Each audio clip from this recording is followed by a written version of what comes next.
Could you talk us through then what it means to have respectful political dialogue, what the components of that are, what it would look like and feel like, and in particular what courage and discipline may be required of our leaders and others to demonstrate this?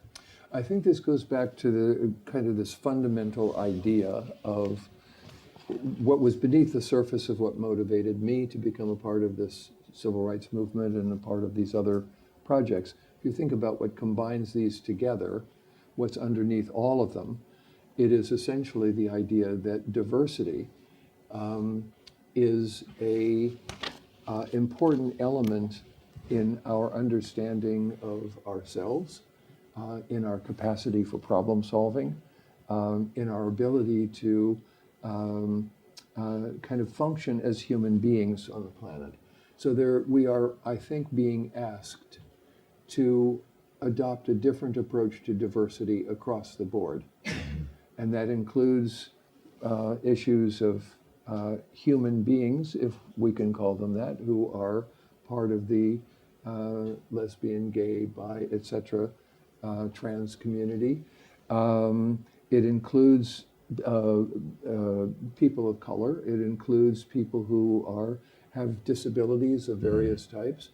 And what we're being fundamentally asked to do is to shift to a paradigm in which there is no one who is outside the arena in which we respect each other and work together. There's nobody who's outside that.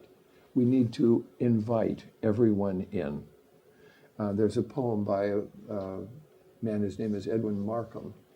Let's see if I can remember it. They drew a circle that kept me out. Heretic, rebel, a thing to flout. But wit and I had the will to win. We drew a circle that brought them in. That's what we're being asked to do, to draw a circle that brings everyone in. It seems this is my view of it. And I think that the skills involved in conflict resolution are some of the skills that we need in order to be able to do that. What dialogue represents, what political dialogue represents, is we all face similar problems as a species. And we need everyone's perspective in trying to solve those problems. It doesn't mean each person's perspective is correct. What it means is the best and most correct answer will be the one that includes all of our various diverse perspectives.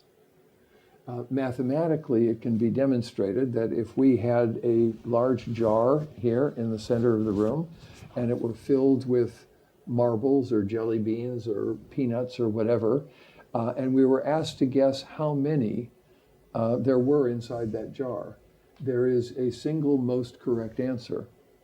And the single most correct answer will be the average of all of our assumptions about how many are in the jar.